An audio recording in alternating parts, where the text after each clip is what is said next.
মালে ভাগ বসে কেমন করে ভালো করে বুঝেন। বিষ লাগতে পারে, পিছন দিকে হাত দিয়ে চুলকাতে শুরু করবেন নবী, এর আওয়াজ করিও না, তো বলবেন খালি করে দিব 5 মিনিটে। বাস্তব কথা বলছি আপনাকে। জমিন কার? জমিন আল্লাহ। চ্যালেঞ্জ গ্যারান্টি আল্লাহ কোরআন দিচ্ছে। আর জমিন হলো আমার, তোমার জমিন নয়। যেটা তোমার জমিন 60 সালের রেকর্ড দেখো, তোমার বাবার নামে ছিল। 60 সালের রেকর্ডে তোমার বাবার নামে ছিল। আবার ওই 60 সালের রেকর্ডে তুমি দেখো তোমার বাপের জমিতে এসেছিল তোমার দাদার কাছ থেকে, ও রেকর্ড কাটিয়ে তোমার বাপ করেছিল নিজের নামে, আর তারপরে তুমি করেছো রেকর্ড। তাহলে জমি যদি আমার হয়, প্রথমে তোমার দাদু বলবে জমি আমার, কবরে চলে গেছে তো তার নাম জমিতে নাই কেন? তোমার বাবা বলছিল জমি আমার, তোমার বাবার যদি জমি হলো তো কবরে চলে যাওয়ার পরে তার নামে জমি নাই কেন? তোমার নামে আজকে জমি আছে, কালকে কবরে যাও তোমার বাচ্চারা রেকর্ড কাটিয়ে নিজের নামে করে নেবে, তাহলে তোমার বাবারও জমি নয়, তোমারও জমি নয়, তাহলে জমিটা কার? আল্লাহ রাব্বুল আলামিন পরিষ্কার ভাষাতে বলছেন, ইন্নাল আরজা ইয়ারসুহা মান ইয়াশাউ মিন ইবাদি, ইন্নাল আরজা লিল্লাহি, সমস্ত জমিন হলো আল্লাহ, সমস্ত জমিনের মালিক হলেন আল্লাহ। আল্লাহ জমিন অতএব এই যে আনারুর মাঠে আর এই বটতলার মাঠে যত জমি আছে সব জমি আল্লাহ। ভুট্টা লাগালেন, 1 বিঘা জমিতে 20 কুইন্টাল ভুট্টা পেয়েছেন। মহিলা নম্বর কাজ হলো জমির মালিককে আগে ভাগটা দিয়ে দেন। পাঁচটি দিল যে আল্লাহ, বেশি দিব না, 20 মণ 1 মণ, 20 মণ 1 মণ, 20 মণ 1 মণ আমার, বাদ বাকি 19 মণ তোমার। প্রথমে যে বরিনে সেচ দিয়েছি 19 মণ থেকে হিসাব লাগাও। আমি যে পরের জমি করেছি ওখান থেকে হিসাব লাগাও। 1 মণ আগে আমার জমি থেকে উৎপন্ন হয়েছে, 20 মণে 1 মণ আমাকে আগে দিয়ে দাও, এটা আমার। বন্ধু, এই সিজনে এই মাঠটাতে এত জয়া ধান হয়, এক একটা মানুষের বাড়িতে 250 মণ করে 300 মণ করে জয়া ধান উঠে। যদি আপনার বাড়িতে জয়া ধান গুলো 100 মণ উঠে কিংবা 100 কুইন্টাল যদি উঠে, আল্লাহর কসমকে বলছি 5 কুইন্টাল ধান হলো আল্লাহর। এজন্য আল্লাহর একটা কুঠি আপনাকে বানাতে হবে, ওই কুঠিতে আল্লাহর ধান জমা থাকবে। এগুলো আল্লাহ রাব্বুল আলামিন আসমানে টেনে নেবেন না, ডেকে নিয়ে পাঠাবেন না। আল্লাহর মাল কারা নেবে? মাদ্রাসাওয়ালারা নেবে, ইয়াতীমখানারা নেবে, হিফজুল কোরআন মাদ্রাসাওয়ালারা নেবে, বেওয়ারা নেবে, ইয়াতীমেরা নেবে, গরীবেরা নেবে, দুঃখীরা নেবে। এদেরকে দিয়ে দিতে হবে। আল্লাহ রাব্বুল আলামিন নিজের বাড়ি নিয়ে যাবেন না। এবার আপনি বড় নবজি মানুষ, বড় নবজি, বাড়ি কোথায়? তো বড়তলা। কয় মণ ধান মেরেছেন? 250 মণ মেরেছেন। 250 মণ ধান মেরেছেন, তাহলে আপনার কয় মণ ধান আসা উচিত ছিল আল্লাহর নামে? ওই যে 12.5 মণ। 12.5 মণ ধান আপনি বের করেছেন, বলছে বলতে একটা কুঠি আছে, কুঠি ভর্তি করে দিয়েছি। কুঠিটাতে কত দিয়ে আসবে? 45 কেজি। বাকি ধান কোথায়? কথা বলুন, মজলিসে বসে বসে বাকি ধানটি কোথায়? আল্লাহ এই বড় গোলাতে ফেলে দিয়েছি, বড় গোলাতে রাখা আছে। আল্লাহর মাল যদি কোন জায়গাতে পাওনা থাকে, আর সেটাকে যদি সেই আদমের বেটারা বের না করে দেয় আর দিয়ে গোলার ভেতরে ঢুকিয়ে দেয়, রব্বুল আলামিন বলেছেন, এ শয়তান, যদি পারিস তোমাদের মালে ভাগ বসিয়ে নেগা। ভাগ বসাবো কেমন করে? ইবলিস শয়তান যেই জিনিসটাকে আপনি আটকে দিয়েছিলেন আল্লাহর মালকে, আর নিজের মাল বলে ঘরে ঢুকিয়ে নিয়েছেন, ওই বাকি মাল কটাতে ইবলিসের ভাগ বসে গেল। আর আপনার গোলাতে আপনার নিজেরও ধান থাকলো, আর ইবলিস শয়তানেরও ধান থাকলো। এবার খাবেন যখন তখন নিজেরও ভাগ খাবেন, আর খাবেন যখন তখন ইবলিস শয়তানেরও ভাগ খাবেন। আল্লাহর কসম দিয়ে বলছি, রেহাই মিলবে না। তাহলে আল্লাহ তাআলা ইবলিসকে পাওয়ার দিয়েছেন আপনাকে গুমরাহ করার, আপনার ঈমানকে লুটে নেওয়ার। পহিলা নম্বর শত্রু হলো ইবলিস, আর 2 নম্বর শত্রু হলো স্ত্রী, আর 3 নম্বর শত্রু হলো আওলাদ, আর 4 নম্বর শত্রু হলো আপনার ধন এবং আপনার মাল। মালের যদি সৎ ব্যবহার করতে না জানেন, তাহলে পরে মাল আপনাকে গায়েব করে ছেড়ে দেবে। আর মালের যদি সৎ ব্যবহার করতে জানেন, তাহলে মাল আপনাকে 100 তাবাক উপর দিকে আপনার ফজিলত উঠিয়ে নিয়ে যাবে। কারণকে চিনেন? বর্তমান লোক কারণের নাম শুনেছেন, মুসা নবীর সম্পর্কে খালাতো ভাই, ছোটকালে ছিল না, একটা কিচ্ছু ছিল না, ধন দৌলত। নবী মুসার কাছে গেল, নবী মুসার কাছে বলল, দোয়া করে দাও একটু। নবী মুসা দোয়া করে দিলেন, দোয়া করলেন তো মাল বাড়তে লাগলো। কত মাল হলো, কত মাল হলো, কত মাল হলো।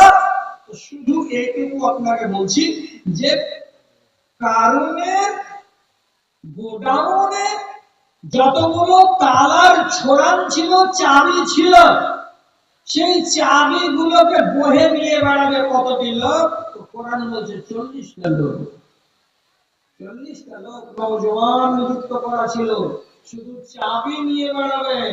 তাহলে চাবি যদি 40টা লোকের বোঝা হয়, তাহলে তালা কতটি ছিল?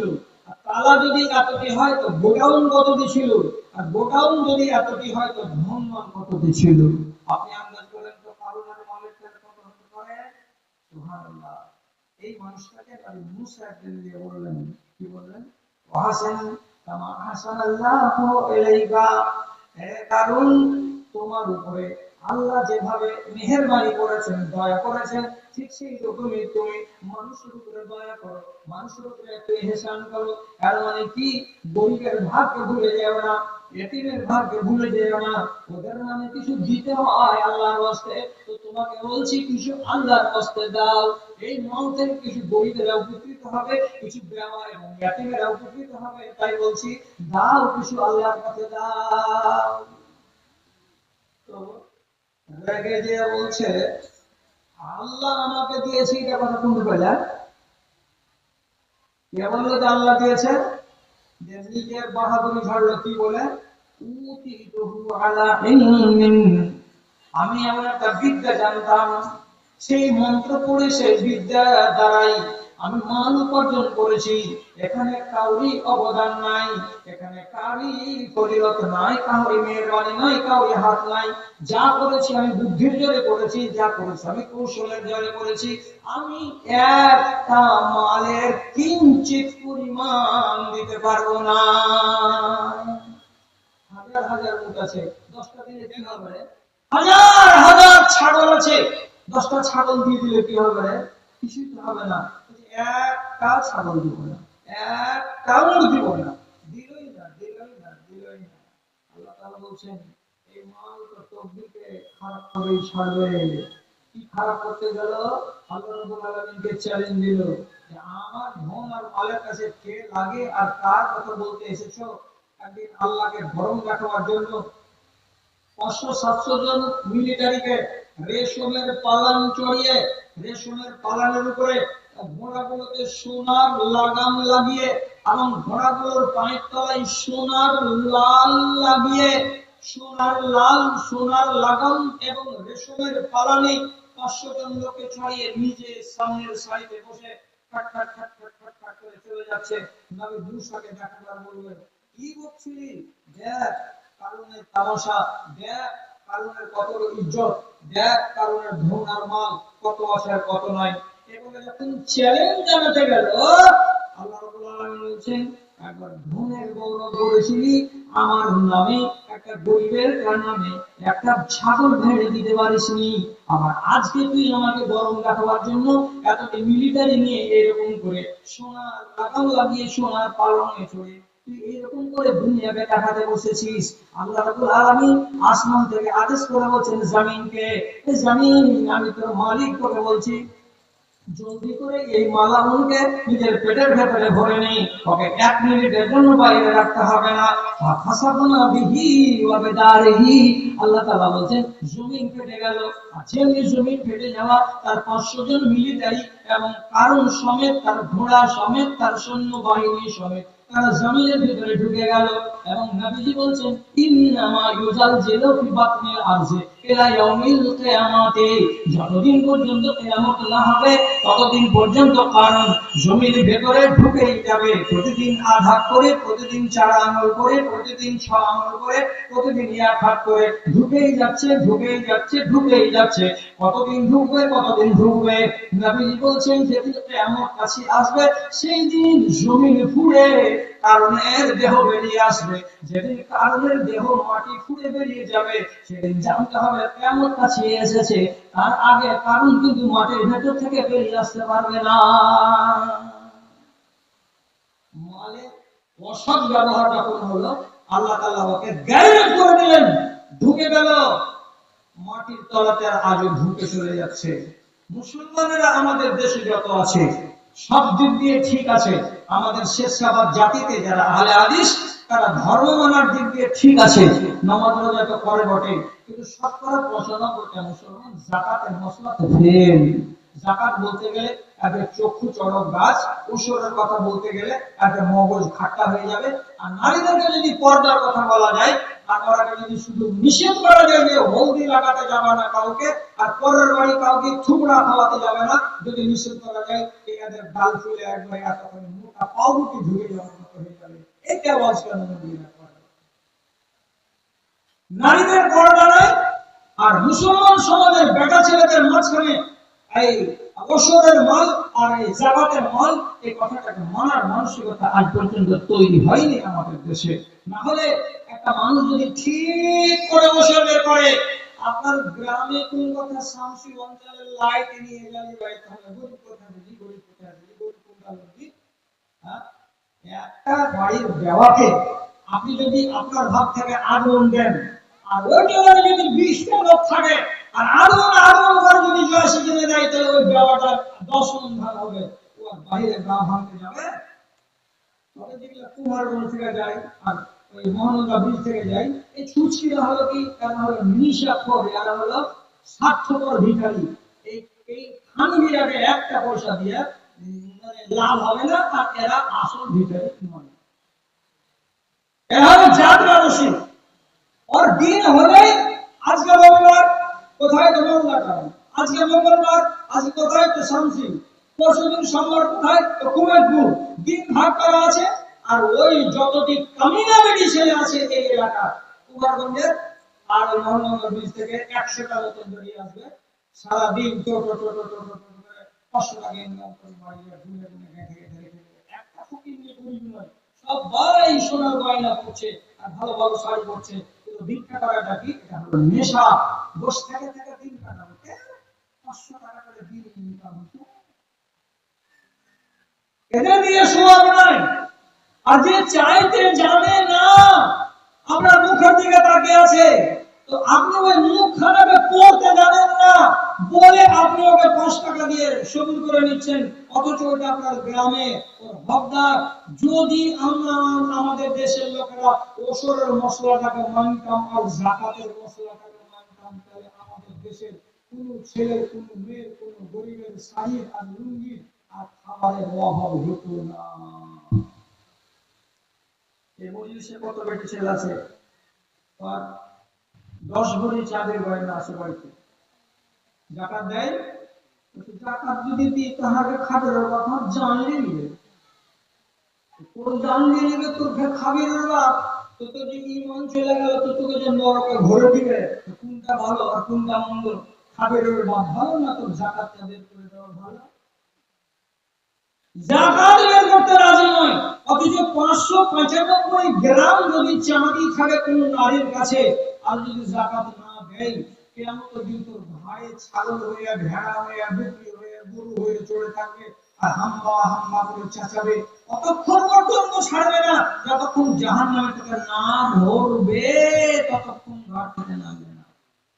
কাজ করছো সোনা পেয়ে আর চাঁদি পেয়ে যে আমার চাঁদি আর সোনার কোনো যাকাত লাগবে না?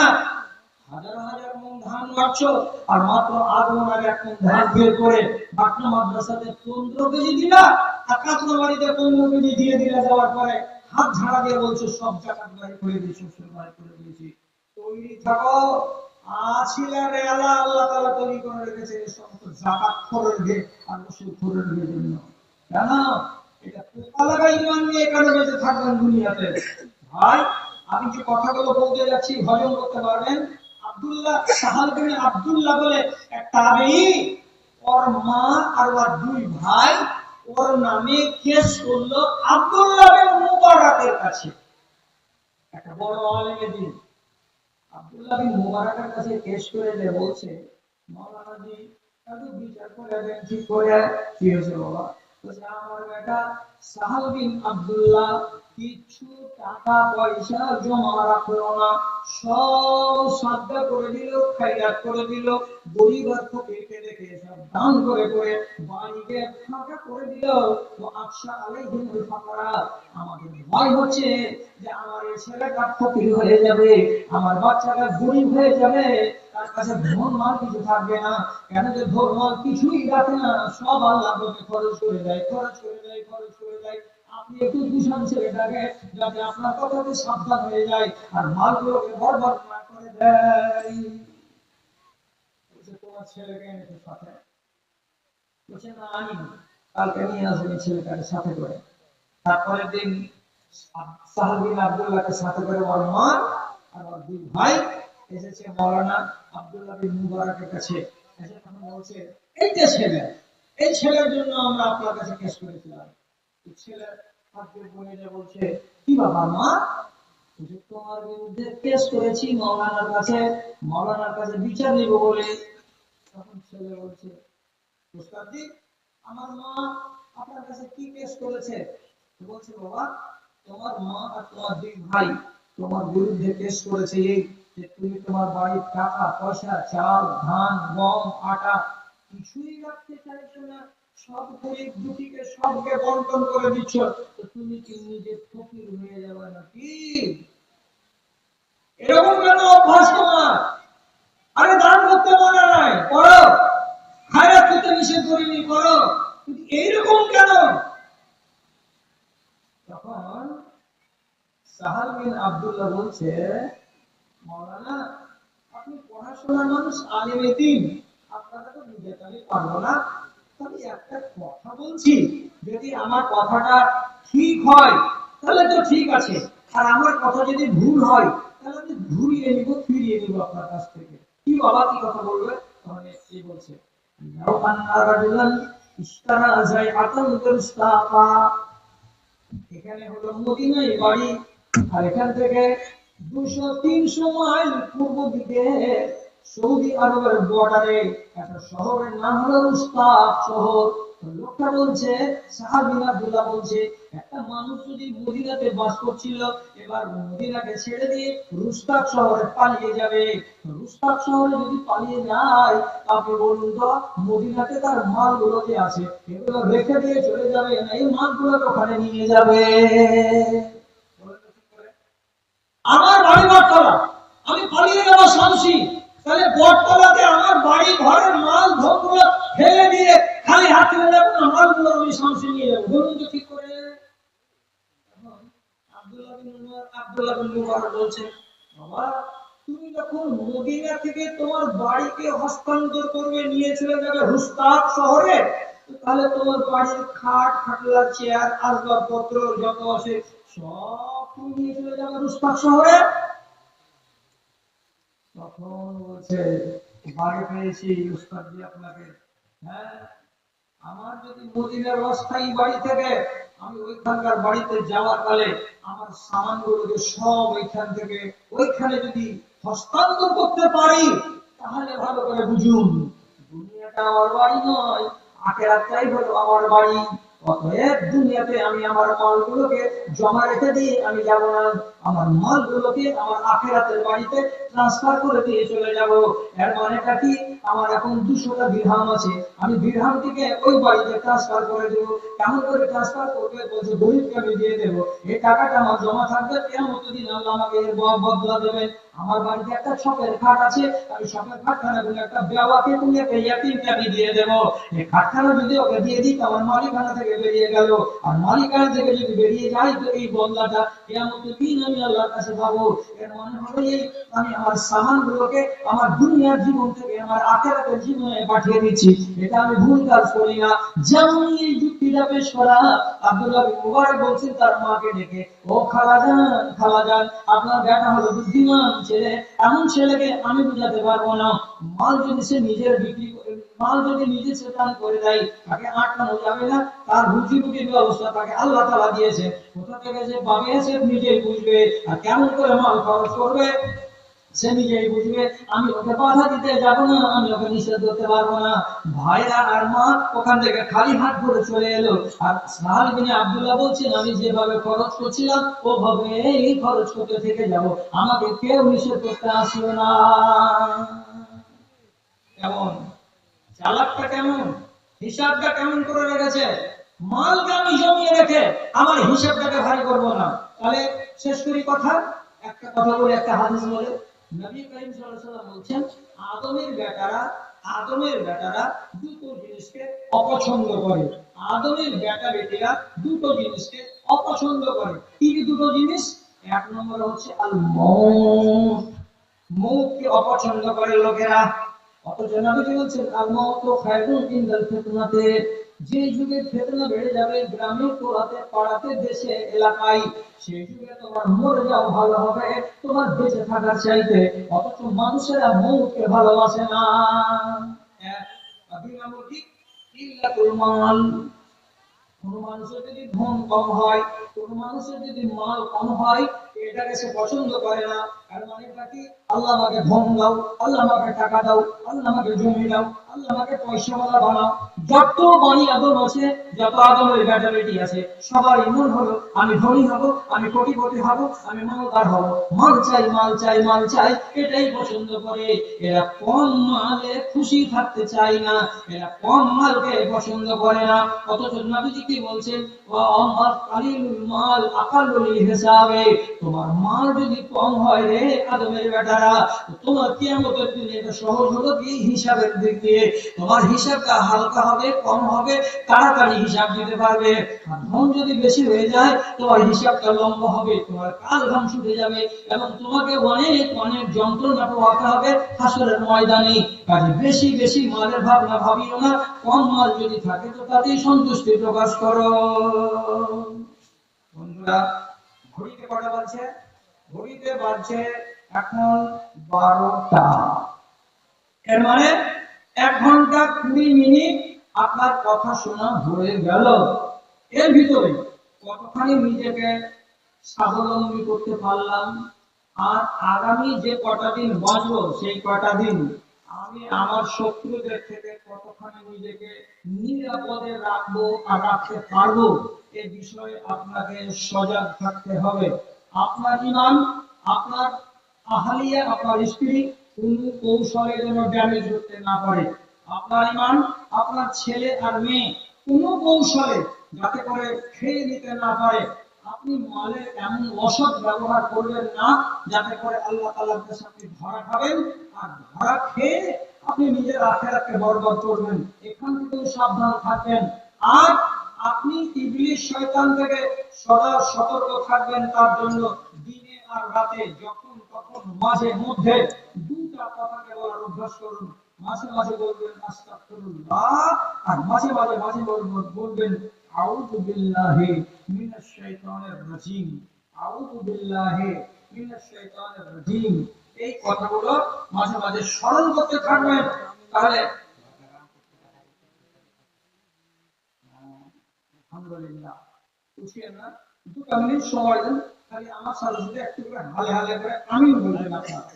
তো পাটনা থেকে এক হাজী সাহেব, কারামপুর থেকে হাজী আব্দুল কুদ্দুস, হাজী আব্দুল কুদ্দুস। ও আচ্ছা আচ্ছা। তো ভাই